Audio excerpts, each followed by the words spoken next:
Welcome to Explore Ecstatic Sensuality, Episode 6, Love.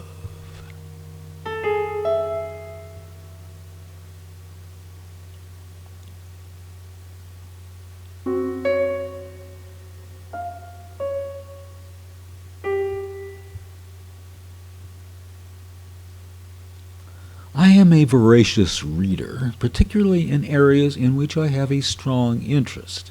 Philosophy, speculative realism, psychology, psychoanalysis, ancient and 19th century European history, etc.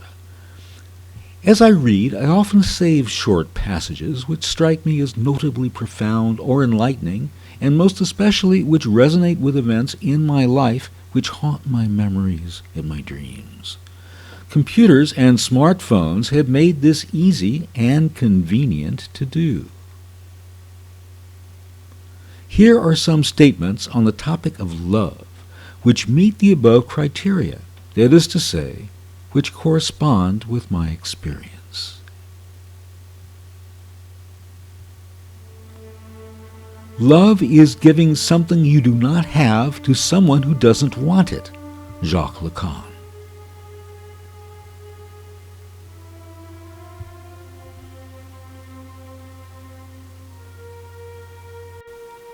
For further quotations, please view the video version of this podcast on Spotify Video, or otherwise you can check it out on my LendallPitts YouTube channel. Enjoy the music, and meanwhile, my voice resumes at 25 minutes into this episode.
So here we are again with Explore Ecstatic Sensuality.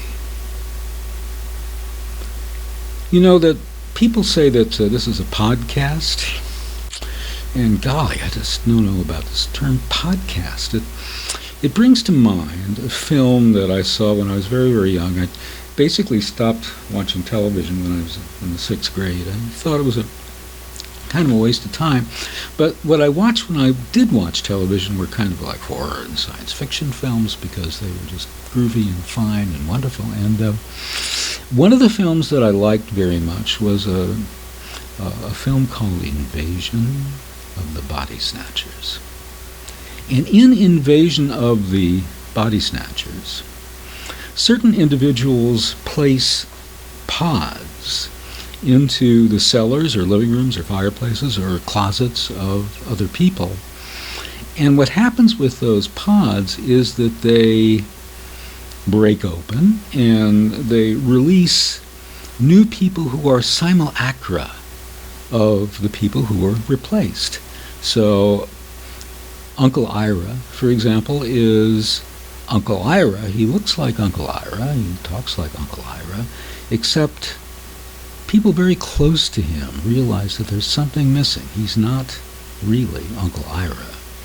In one scene, an actor, young actor at the time named Clint Eastwood, remember him? Oh yeah, plays the gas man, and he goes down into the basement, allegedly, ostensibly to read the gas meter, but what is he really doing? He's planting a pod, and when that pod bursts open, it will replace the occupants of the house with these simulacra. Curious thing. And back to object relations and Melanie Klein, in a certain way, these simulacra are part objects, because they're physically the people who were replaced, and in every outward way, they're the people who they replaced, except they're not the entire person. They're part objects of the person. So if you go around and try to deal with these people, you're back in the Melanie Klein's paranoid schizoid position. The other way of looking at it, see, we're going back all the way to episode number 1, is that from a Platonic perspective, these replacement perfect people, you know, they have no defects, they have no scars, they have no limps or anything like that. They're just perfect replicas. But these are perhaps the ideal types, the forms, you know. So the forms of Plato, the forms of which we are pale shadows, in his allegory of the cave, we're in a cave watching shadows, all of a sudden everyone is perfect. And that's, of course, thanks to some egregious plan devised by an unknown and unspecified alien species of some sort. I'd like to propose a toast this morning to aliens everywhere.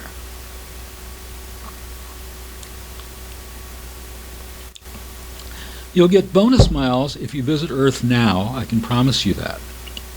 The pandemic is kind of winding down, not that you would be susceptible to it, but all the entertainment venues are open. All the theme parks, the studio tours, etc. You know, back to horror films. You know, growing up with these things, I watch movies like Back from the Dead, Mill of the Stone Women. You should catch that one. I think my favorite was a film called I Bury the Living, by an interesting director named Albert Band, otherwise known as the Bandito in the business. He had a writing partner named Louis Garfinkel, and they made a bunch of films, a lot of them quite interesting. So when I was had my yacht in Cannes every year during the festival, and people would come to, all the big shots would come to meet with me looking for money. And I was somewhat parsimonious in doling out money in production slates, production positions for projects, but I did, finance some projects there. So every year, Albert Band would come by the yacht, and heck, we were never, he wanted to remake I Bury the Living, with that wonderful actor Richard Boone. Of course, Richard Boone no longer being with us, he would replace Richard Boone. But I met with him every year. He was a nice old man. Really was. And It's interesting going to the Cannes Film Festival. One year, I received an invitation to meet with Marcel Carné, have dinner with Marcel Carné, director of Les Enfants de Paradis, Children of Paradise, which according to some people is the greatest French film ever made. I might have chosen instead Bruno Dumont's or Satan, Hadovich, something along those lines. But, Les Bonnes Femmes by Claude Chabrol, but, sort of meaner little movies. But anyway, you were sitting there with Marcel Carné, and what was interesting was he was very old at the time. He was there with his partner, his male partner. And what was curious about that is that no one from my French office wanted to go. They didn't think that Marcel Carné was worth a couple of hours of their time. Curious deal, this life we live in. So, you have just seen some quotations about love. And, I know someone else, other people who compile these quotations on the same subject, and I'm sure that mine would be different from yours or from these other people I know. You will have seen some familiar names: Jacques Lacan, Sigmund Freud, Ingeborg Bachmann, the Austrian writer who wrote the Todesarten trilogy of novels, one of my favorites, inspired in some ways my own Sophia trilogy of novels, which you'll see in a few months on your bookstore, and you'll get to meet me and I will sign your copy. So look forward to that. I'll be right there signing away.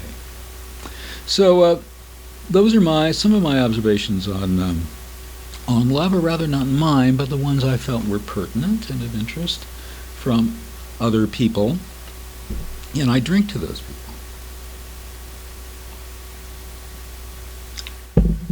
Harry Crosby, he's in there somewhere. Interesting group of people. Arseny Tarkovsky is in there. A whole bunch of people. I think just can't get enough of people talking about this odd thing. Love and desire. I read this morning a statement by Jackson Browne. I used to live next door to Jackson Browne in Studio City. And, it's interesting. For his, I think it was 50th birthday, he invited me to attend, which was very nice. And, musicians were performing there. Crosby, Stills, and Nash. Remember them? That's a little bit way before my time. But, Crosby, Stills, and Nash were performing right there in my backyard.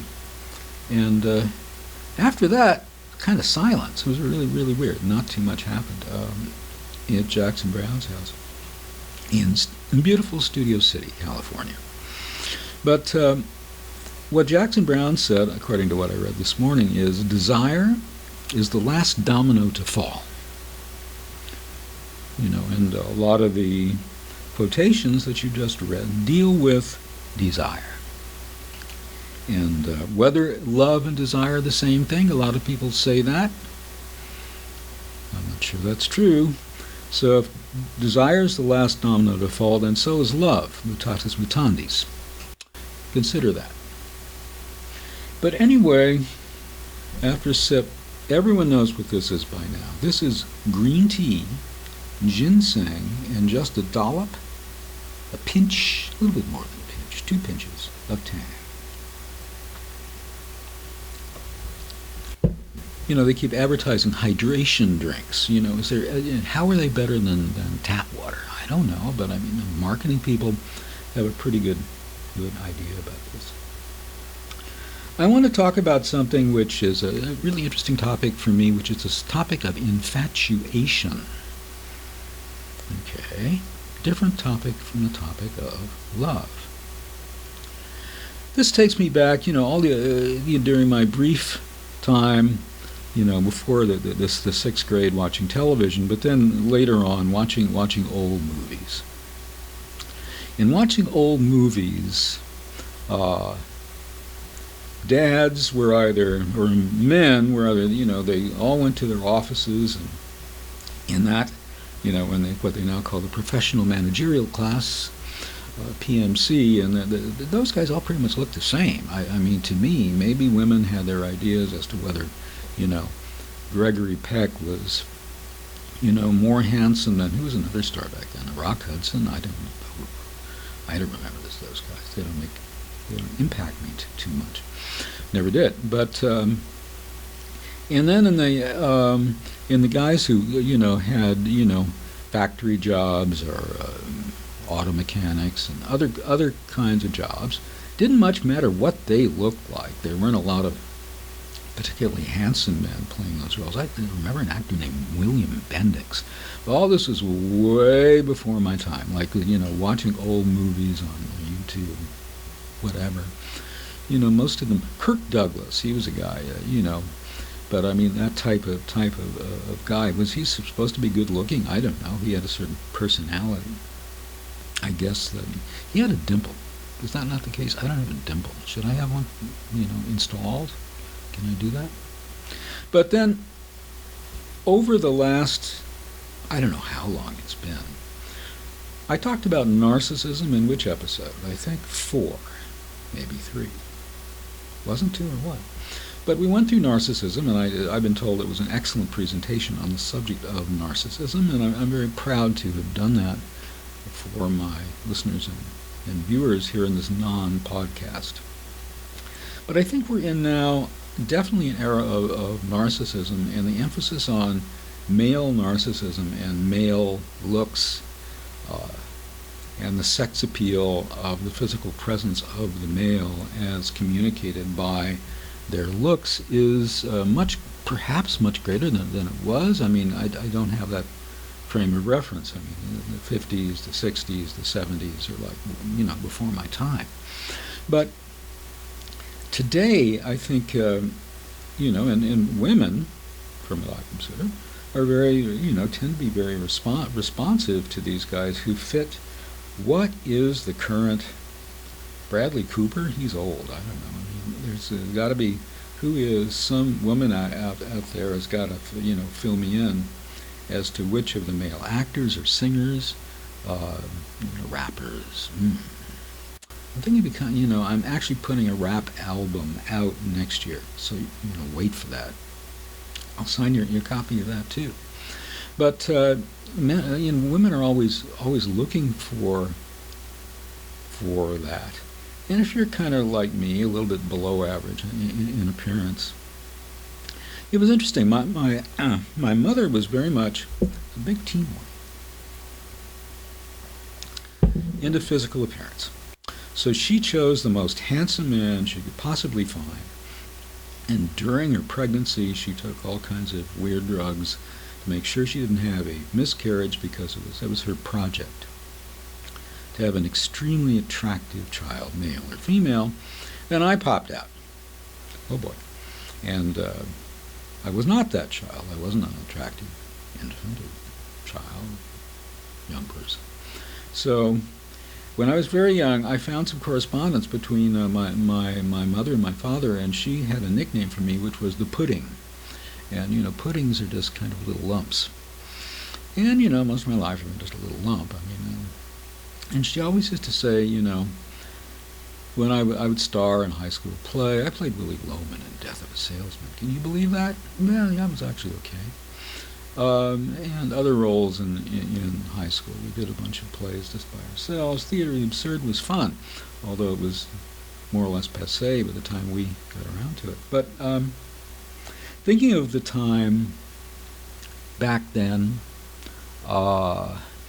and thinking of my experience, my mother would go to these events, and she'd sit in the audience, and she would invariably say, "Randolph, that girl playing the oboe is a girl you should really ask out." And that girl was invariably seriously overweight and had seriously bad skin. I mean, seriously bad skin.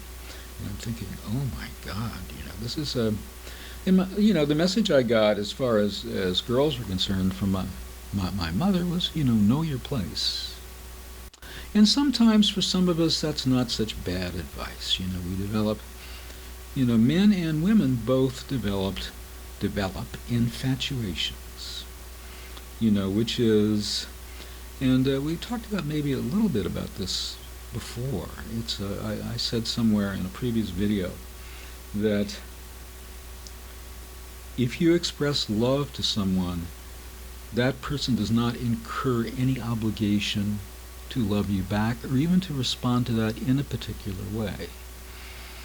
And it must be horrible. I mean, I've never been in a role, but to have a kind of not so attractive person of either sex, no matter how close you may be in terms of interests, we'll call them, or helping each other with various things, or I knew a woman I was attracted to, and she was not attracted to me at all. But that's anyway, very beautiful woman, and she called it Zazazoom. If there's no Zazazoom, ain't no possibility for a relationship. Then one night when we would show up to parties, whether we went together or went separately, and we'd spend the whole evening talking. That's what we did, and we just had this sort of relationship. I was involved in many aspects of her life, but this particular party was very little food and arrived late.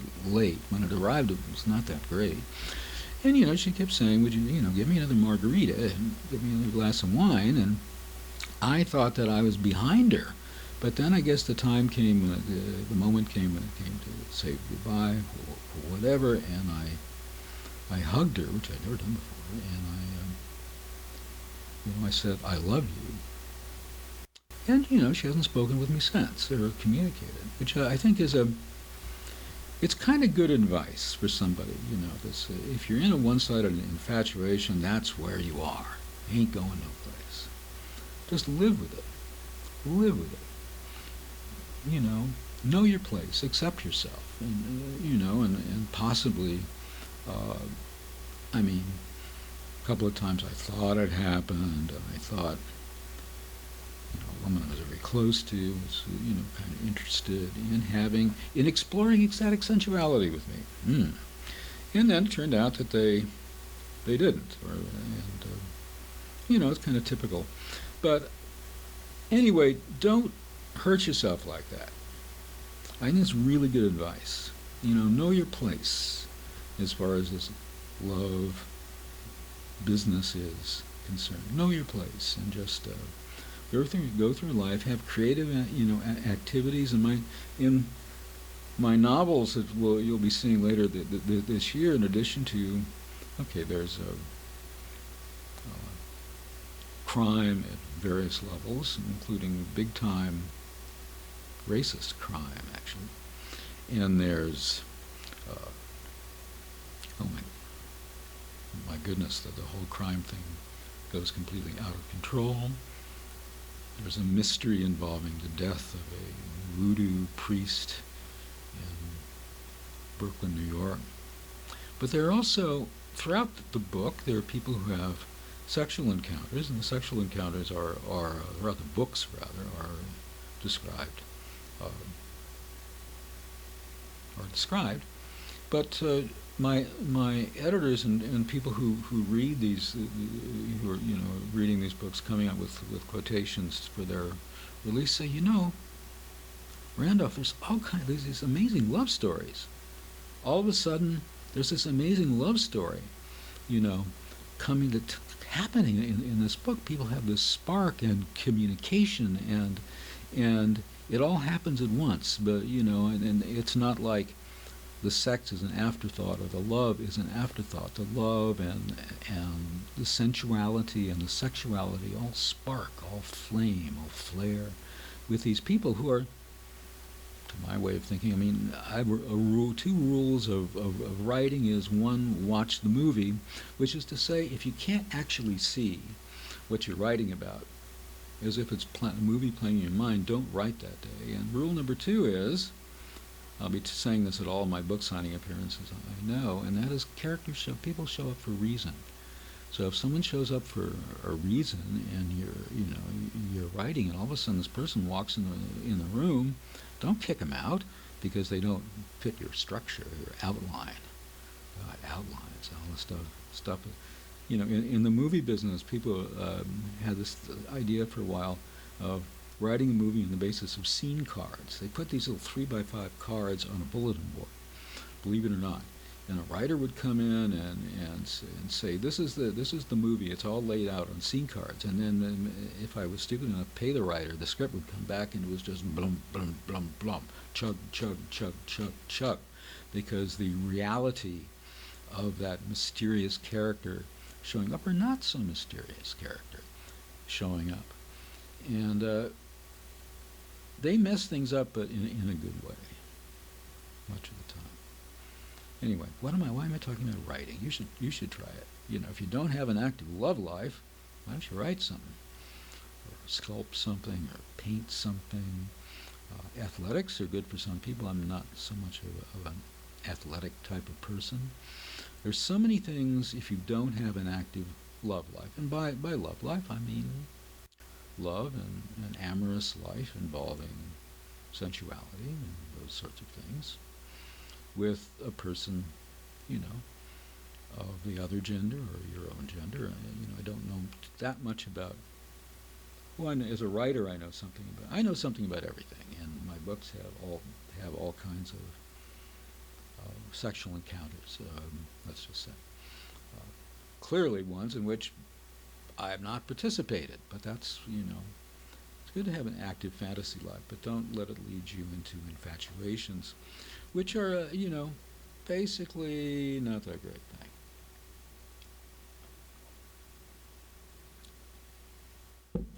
Someone I know was talking about communication in relationships and truth. Here we're going off on a tangent, but we'll wrap up like this. And I was thinking that the best film about communication and truth in relationships is a film called Eyes Wide Shut by Stanley Kubrick. I didn't have much, that 2001 stuff. I mean, what happened in the real year 2001? Wasn't that when 9/11 happened? Or am I wrong? Am I off by a year? 2001, all of our great ideas about the wondrous exploration of the universe didn't happen. And, it's probably a good thing. But, I mean, in this film, Tom Cruise, in his best performance by far, and his that-time wife, Nicole Kidman, in certainly one of her best, are a married couple, and they have to face issues of truth, deception in a certain way, withholding parts of themselves and their experiences, and the consequences of doing that. And there's a resolution to that, which I'll throw up on the screen very shortly at the end of this video, and the final dialogue in the movie. If you've heard negative things about the film, and I certainly know people who can't stand Eyes Wide Shut. To me, it's one of the made in, I think, 1999, and I think it's an amazing, as far as English language films, it's an extraordinary film. All the performances are fantastic, not just Tom and Nicole, but it's amazing how he cast so-called secondary roles. Some filmmakers do that. Bruno Dumont, whom I'll mention all the time, is very good at casting secondary roles. Lars von Trier, another one of my favorite directors. Of course, Ingmar Bergman had his stock company, so he always, such wonderful Swedish actors. Anyway, this is my little non-podcast, my little rant for a morning here, and whether anything I said is applicable to you or applicable to someone whom you know. Some people say applicable. Do you say applicable or applicable? I think that's a key determination of what kind of person you are, and I haven't decided which one that is. Mine, by the way, they have all these personality things. Boy, I studied all of that. The big four, the big five, the hexagram, and all these. We're trying to put everybody in a category as far as personality is concerned. Creativity is correlates strongly, positively with openness to new experience. That's one thing that we know. But I always said that kind of a key determinant of your personality type is, do you prefer making things or do you prefer playing games? Growing up, I was always the person who preferred making things rather than the person who preferred playing games. Nowadays, I think with the whole video game thing, so I was going to say rampant, but I'll hold myself back on that. Unless you're making a video game, actually making it, why do you just want to play it? Unless you're actually designing it. I'm not a video game player, so I don't know the answer to that. But, you know, I think that leading the creative life within your own limitations, leading a life of love within your own limitations. These are the things I want to leave you with here on this morning. Luckily, a somewhat cool morning here where I am, in contrast to how it has been. Thank you so much for joining me here once again on Explore